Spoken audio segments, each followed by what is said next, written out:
Assalamualaikum warahmatullahi wabarakatuh. Nama saya Ayung Khairun Nufus. NIM 2019 080091. Prodi IGT 5C. Ya, saya akan mempresentasikan konsep jihad dalam perspektif Al-Quran. Proposal skripsi ini dibuat dalam rangka untuk memenuhi salah satu persyaratan tugas akhir metodologi penelitian. Poin pertama yaitu latar belakang masalah jihad dalam sejarah umat Islam.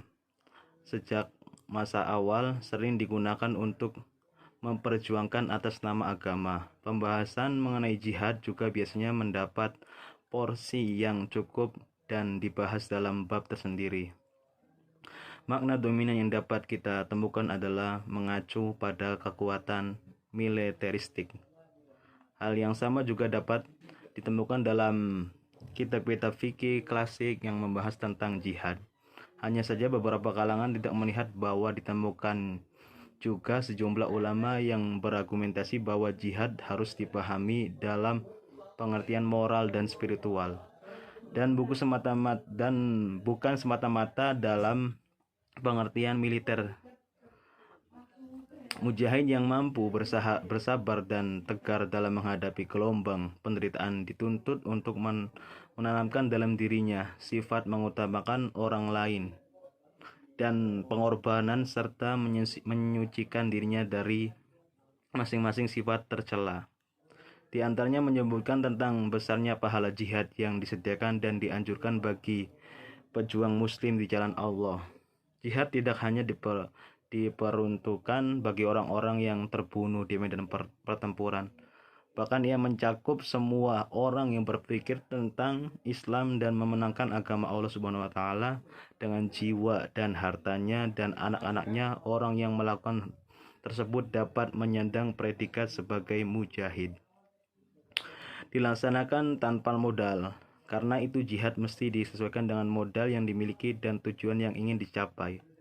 Sebelum tujuan tercapai dan selama masih ada modal, selama itu pula jihad dituntut karena jihad harus dilakukan dengan modal. Maka mujahid tidak mengambil tetapi membeberkan. Jadi jihad merupakan salah satu pokok dalam Al-Quran dan hadis, dan pandangan masyarakat tentang jihad fisabilillah adalah suatu perang suci dalam rangka memerangi musuh guna menyebarkan agama Islam. Perspektif atau pandangan tersebut memberi cap kepada Islam bahwa Islam sebagai agama yang mengajarkan kekerasan. Tetapi yang terkait dengan jihad dan sering disebut dengan perang. Perbedaan bila iman telah masuk ke dalam hati, sebuah umat tersebut akan menyadari kelemahan mereka dan tanggung jawab di hadapan pencipta mereka yang maha perkasa. Maka orang-orang yang kuat tersebut tidak akan berbuat zalim dan memperbudak masyarakat. Sementara orang-orang yang lemah dalam umat tersebut tetap merasa kuat dan mulia karena iman mereka. Mereka yakin tidak ada yang memberi manfaat dalam mendatangkan mudarat kecuali Allah. Ketika perang selesai, Al-Quran maupun hadis memberikan ketentuan menyangkut perilaku terhadap tawanan perang dan hubungan baru dengan non-muslim. Perang tentu saja tidak dilihat sebagai alat dalam agama untuk mengubah agama masyarakat lain.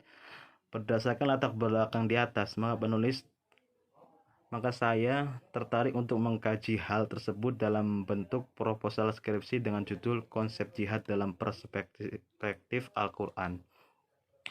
B. Yaitu rumusan masalah. Berdasarkan latar belakang masalah di atas, maka rumusan masalah proposal skripsi ini adalah bagaimana konsep jihad dalam perspektif Al-Quran. Pertama, agar seorang muslim tahu sebesar imbalan jihad. Kedua, pengaruh jihad dalam kehidupan. C. Tujuan penelitian. Penelitian ini selain bertujuan sebagai salah satu syarat satu persyaratan wajib dalam menyelesaikan studi, juga dapat mengembangkan pemahaman yang lebih jelas mengenai beberapa hal. Yang pertama yaitu untuk mengetahui makna jihad dalam Al-Quran. Kedua, untuk mengetahui beberapa aspek yang menjelaskan tentang jihad. Tiga, untuk mengetahui agar manusia bisa memahami tentang jihad. Manfaat. D. Manfaat penelitian. Ada beberapa manfaat penelitian yang dapat diperoleh dari penelitian ini, yaitu pertama, dapat menambah informasi dan wawasan untuk memahami makna jihad dalam Al-Quran. Kedua, sebagai acuan dan motivasi kaum muslimin pada umumnya untuk bisa memahami mengenai apa makna jihad di dalam Al-Quran dan motivasi bagi pembaca pada khususnya. Kajian pustaka. Jihad secara bahasa berarti mengarahkan dan mencurahkan segala kemampuannya, baik berupa perkataan dan perbuatan. Istilah syariat berarti seorang muslim mengarahkan dan mencurahkan segala kemampuan untuk memperjuangkan dan menegakkan Islam demi mencapai ridho Allah Subhanahu wa taala. Karena itu, kata-kata jihad selalu diiringi dengan fisabilillah, untuk menunjukkan bahwa jihad yang dilakukan umat Islam harus sesuai dengan ajaran Islam agar mendapatkan keridhaan Allah Subhanahu wa taala. Jadi jihad merupakan salah satu pokok dalam Al-Quran dan hadis. Dan pandangan masyarakat barat tentang jihad fisabilillah adalah suatu perang suci dalam rangka memerangi musuh guna menyebarkan agama Islam. Perspektif atau pandangan tersebut memberi cap kepada Islam bahwa Islam sebagai agama yang mengajarkan kekerasan yang terkait dengan jihad dan sering disebut dengan perang.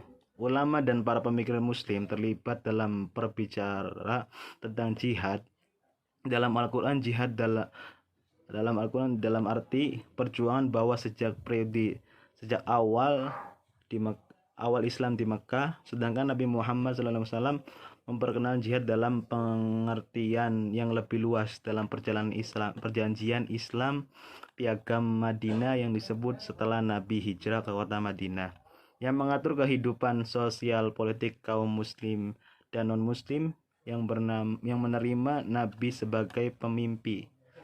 Secara garis besar, kaum musyrik inilah yang tidak bersedia menerima apapun kecuali mengusir kaum muslim atau mengembalikan mereka kepada kemusyrikan, dan yang berulang kali mendengar perjanjian mereka, sehingga kaum muslimin diperintahkan untuk memperkenalkan orang-orang semacam itu dengan cara yang sama, yakni memerangi atau mengusir mereka. Ketika perang selesai, Al-Quran maupun hadis memberikan ketentuan-ketentuan yang menyangkut perilaku terhadap tawanan perang dan hubungan baru dengan kaum non-muslim.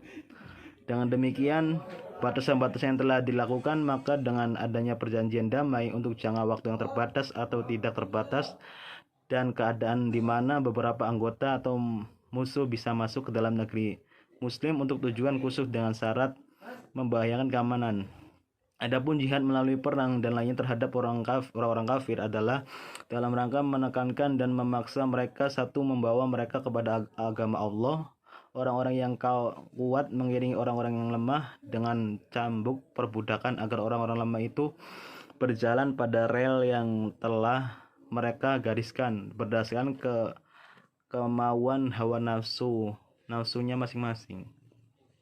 Perbedaan bila iman telah masuk ke dalam hati mereka, sebuah umat tersebut akan menyadari kelemahan mereka dan tanggung jawab di hadapan pencipta mereka yang maha kuasa. Maka orang-orang yang kuat tersebut tidak akan berbuat zolim dan memperbudak masyarakatnya. Sementara orang-orang yang lemah dalam umat tersebut tetap merasa kuat dan mulia karena iman mereka yakin tidak ada yang memberi manfaat dalam mendatangkan mudarat kecuali Allah. Jadi jihad harus memiliki niat yang benar. Maka jihad ini menjadi sebuah kewajiban untuk membela kebebasan yang beragama dan membela orang-orang yang tertindas laki-laki dan perempuan dan anak-anak yang membutuhkan pertolongan. Kewajiban kaum muslimin lah untuk menolong orang-orang yang tertindas kecuali terhadap sekelompok orang-orang yang mengikat perjanjian dengan kaum muslimin. Semua inilah dasar hukum yang sahih yang kami temukan dalam Al-Quran. Bahkan ketika perang menjadi wajib, kami temukan bahwa tidak ada wajib militer dalam Al-Quran. Nabi diperintahkan Al-Quran hanya untuk menganjurkan orang-orang beriman. Quran Surah An-Nisa ayat 4. Al-Quran dan hadis secara panjang lebar menganjurkan para pejuang muslim, orang-orang yang membela diri atau tertindas dengan cara yang paling kuat, dengan menunjukkan alasan mereka perilaku buruk musuh dan dengan menjadikan pahala yang besar di akhirat kelak bagi orang-orang yang siap mengorbankan nyawa dan harta demi tujuan yang baik. Selanjutnya yaitu bagian F, kerangka teori. Kerangka teori proposal ini yaitu nomor 1, berdasarkan pengamatan penulis, berdasarkan pengamatan saya, penanaman pemahaman tentang jihad sangat diperlukan agar masyarakat umum tidak salah kaprah dalam memaknai kata jihad tersebut. Karena selama ini masyarakat awam hanya mengetahui sebagaimana dari kata jihad tersebut tanpa tahu makna sebenarnya. Yang kedua, karena dalam pembahasan kali ini ternyata banyak makna jihad yang belum terungkap, terutama masyarakat awam yang masih jarang mengetahuinya. Oke, sistem pembahasan. Ini pembahasan. Nomor 1 yaitu bagian pertama. Bagian pertama yaitu berisikan tentang cover. Kedua, bagian tengah merupakan isi proposal yang terbagi menjadi beberapa bagian, yakni pendahuluan, latar belakang, tujuan penelitian, manfaat penelitian, pembahasan kajian teori, kerangka teori, sistematika pembahasan, metodologi penelitian, dan terakhir kesimpulan. Yang bagian akhir yaitu mencakup kesimpulan dan daftar pustaka. H. Metode penelitian. Yang pertama yaitu jenis penelitian. Saya ambil dalam menyusun profil ini, penulis menggunakan beberapa metode. Di antaranya yaitu pertama, pendekatan penelitian. Dalam penelitian ini penulis menggunakan metode tafsir tematik. Tafsir tematik adalah tafsir yang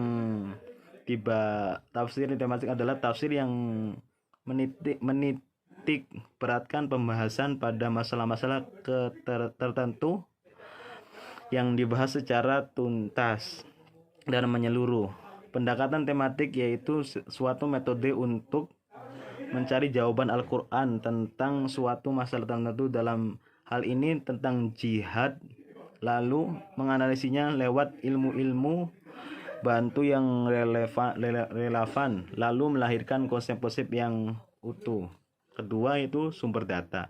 Sumber data ini penulis dikelompokkan menjadi 2 bagian, yaitu pertama yaitu sumber data primer. Dalam mengumpulkan data ini penulis menunjuk dan mengumpulkan data dari Al-Quran serta kitab-kitab tafsir, kemudian kitab-kitab hadis yang membahas tentang isi dari jihad. B. Sumber data kedua, sumber data sekunder. Dalam pengumpulan data sekunder, penulis menggunakan metode atau teknik library research, yaitu mengumpulkan data-data melalui bacaan dan literatur yang ada kaitannya dengan pembahasan jihad, dan sebagian pokoknya adalah Al-Quran dan hadis. Tidak hanya itu, penulis juga saya sendiri juga dalam hal ini menggunakan sistem pengumpulan informasi melalui internet atau lain-lainnya. Ketiga, teknik pengumpulan data. Metode yang digunakan dalam pembahasan proposal ini adalah kualitatif, karena untuk menemukan pengertian yang diinginkan. Penulis mengelola data untuk melanjutkan diinterpretasikan ke dalam konsep yang bisa mendukung sasaran dan objek pembahasan. 4 yaitu teknik analisis data. Pada metode ini Penulis menggunakan dua macam, yaitu pertama metode deduktif, kedua metode induktif.